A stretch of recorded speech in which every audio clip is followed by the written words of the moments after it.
नमस्कार मित्रों, फिर हाजिर हूँ भूपेंद्र विकल आपके साथ बातचीत करने के लिए।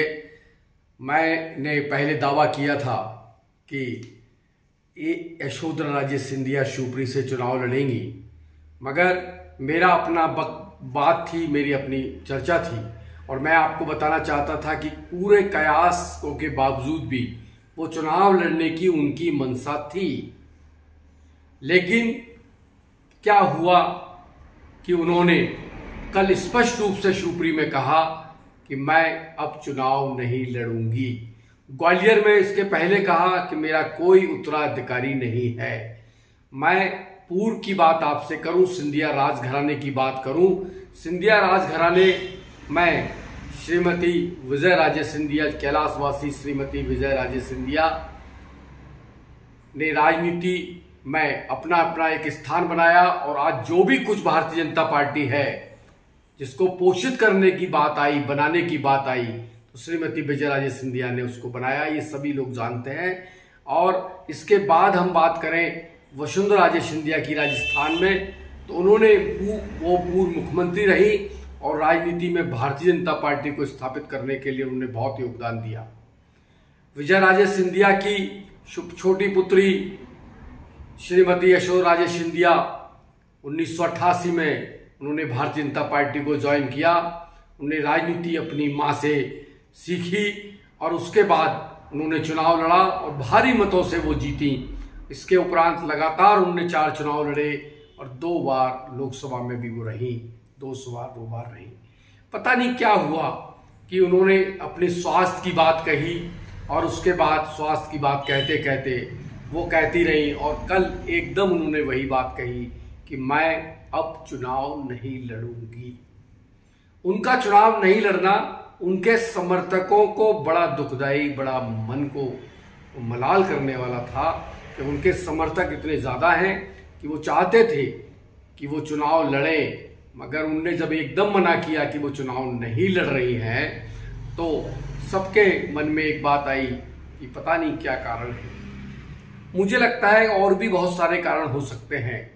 राजनीति में सिंधिया राजघराने की बात मैंने आपसे कही है कि अब 2 पुत्र बचे हैं जो सिंधिया राजघराने की को सम्मान करने के लिए हैं। मैं बताता हूं कि वसुंधरा राजे भी वहां पर बैकफुट पे चली गई हैं राजस्थान में और वो अपने सुपुत्र को बढ़ाना चाहती हैं, शत्रुघ्न सिंह को, जो सांसद हैं। इधर देखा जाए तो युवाओं में बात की जाए तो दूसरे युवा हैं ज्योतिरादित्य सिंधिया, जो वर्तमान में सांसद हैं और केंद्र के मंत्री हैं, बड़े मंत्री हैं और इस समय वो बड़े महत्वपूर्ण लीडर हैं। तो अब 2 युवा सिंधिया राजघराने की राजनीति को आगे बढ़ाएंगे, ऐसा सोचता हूं मैं। और दूसरी बात मैं सोचता हूं कि जब यशोधरा राजे जी ने मना कर दिया कि मैं चुनाव नहीं लड़ूंगी, तो मध्य प्रदेश में भी बहुत अच्छे तरीके से चुनाव लड़ने की बात अगर आएगी तो मुझे लगता है कि दूसरी लिस्ट में ज्योतिरादित्य सिंधिया का नाम होगा कि वह या तो ग्वालियर के पश्चिम से चुनाव लड़े या उसके बाद शिवपुरी विधानसभा से वह चुनाव लड़े। ऐसी मुझे अनुमान है कि वो चुनाव लड़ सकते हैं अगर उनको जिम्मेदारी दी गई तो। चुनाव लड़ाने के पीछे भारतीय जनता पार्टी का एक कारण ये भी हो सकता है कि मध्य प्रदेश में उनका अपना आधार है, क्योंकि कांग्रेस की जब सरकार में थे तो उन्होंने बहुत अच्छा कार्य किया था और उसके बाद कमलनाथ सरकार में बने मुख्यमंत्री और उसके बाद आपको पता है कि जब मुख्यमंत्री बने तो डिप्टी सीएम की बात आई तो उन्होंने मना कर दिया। इसके बाद जब वो काफी देर तक अपने को ऐसा महसूस करते रहे और धीरे धीरे वो राजनीति से विरक्ति भी करते रहे और आपने देखा उनके फेसबुक साइट से कई बार कांग्रेस के चित्र हटाए जाते रहे और चर्चा का विषय बने रहे। उसके बाद जब उन्होंने भारतीय जनता पार्टी को ज्वाइन किया और फिर एक सरकार दोबारा से बनी भारतीय जनता पार्टी की मध्य प्रदेश में, और जो चल रही है वो सरकार बनाने में उनका बड़ा योगदान था। तब भी चर्चा आई कि उनको डिप्टी सीएम का कहा गया, उन्होंने मना कर दिया। ऐसा तो नहीं है कि मध्य प्रदेश की पूरी पृष्ठभूमि, मध्य प्रदेश के पूरे कार्य, उनकी मेहनत, उनकी चर्चा और भारतीय जनता पार्टी को सरकार में लाने के लिए उनके को मुख्यमंत्री प्रेजेंट करना हो, तो इसलिए उन्होंने सोचा कि वही सिंधिया राजघराने में 2 लीडर नहीं हो सकते, एक ही होगा और उन्होंने ज्योतिरादित्य सिंधिया को चुना हो और इसके कारण भी यशोधरा जी राजे सिंधिया ने चुनाव लड़ने की मना की गई हो। चलिए देखते हैं क्या होता है। अगर दूसरी लिस्ट में ज्योतिराज सिंधिया का नाम आता है, अगर वो वहां से चुनाव लड़ते हैं ग्वालियर पश्चिम से, तो अच्छी बात है, और शिवपुरी विधानसभा से लड़ते हैं तो भी अच्छी बात है। मध्य प्रदेश में अभी भारतीय जनता पार्टी के जितने सर्वे भारतीय जनता सरकार के पक्ष में आए हैं, वो सबरे सर्वे तो बताते हैं कि भारतीय जनता पार्टी की हालत बहुत नाजुक है और कांग्रेस की हालत बहुत अच्छी है। अभी सी वोटर्स ने भी एक बहुत अच्छा सर्वे आया। मैं आपको पिछले दिनों 3 सर्वे की बात कर रहा था, मैंने आपसे बात की थी, उन तीनों सर्वे में भी बहुत रिपोर्ट गलत आई थी। और इसी कारण से भारतीय जनता पार्टी के जो वरिष्ठ लीडर है वो चाहते हैं कि हर हालत में सरकार बननी चाहिए। अगर हालत में सरकार बनती है तो उन्हें सांसदों को उतार दिया, उसी क्रम में ज्योतिराज सिंधिया को उतारा जा सकता है।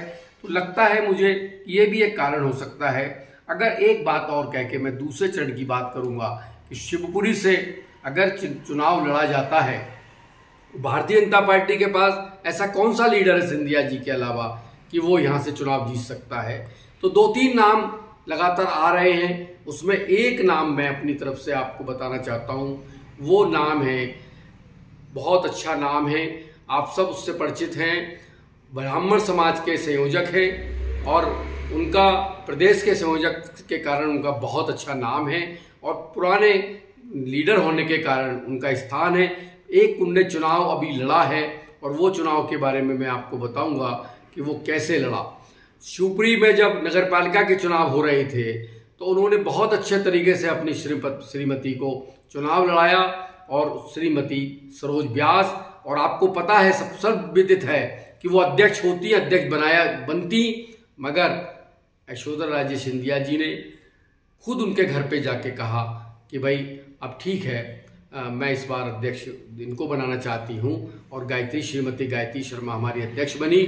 और उसके बाद शिवपुरी की उपाध्यक्ष का भार लिया श्रीमती सरोज व्यास ने।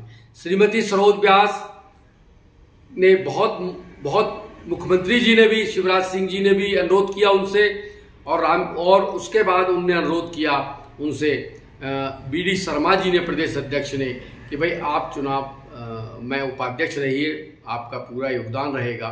और वो उपाध्यक्ष बनी नगर पालिका परिषद की। उनके साथ क्या हर्ष हुआ वो भी आप जानते हैं। उनके पति हैं श्री रामजी व्यास, श्रीमती सरोज व्यास के पति रामजी व्यास जो सांसद प्रतिनिधि हैं, उनका अच्छा आधार है, वो टिकट मांग रहे हैं। हो सकता है कि अगर सिंधिया जी ना लड़े तो उनको टिकट मिल सकता है। इसके अलावा जिला अध्यक्ष भी हमारे यहाँ बात करते हैं, राजू बाथम, वो भी चुनाव लड़ सकते हैं, उनका भी अपना आधार है, उनका भी अपना बात है।